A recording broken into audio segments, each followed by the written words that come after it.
Okay, this is the focal access component and coaxial.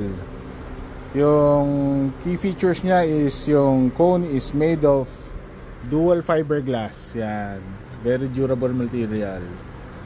And then makikita nyo pulidong pulido. Yan. Focal is from France. Ang origin ng brand na yan is France. Kita nyo mga terminal. Yan. Dual fiberglass cone.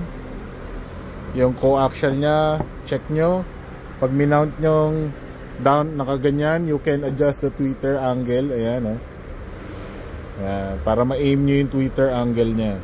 Yung crossover ng steps ng front, may adjustment ng dB. Yan, positive, 0, and negative 3 dB.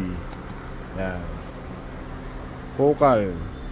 So check out nyo dun sa website nila. If you want to get original focal, check out nyo sa website nila yung authorized dealers. Nakalist yan. May focal, mayroon silang focal dealer finder.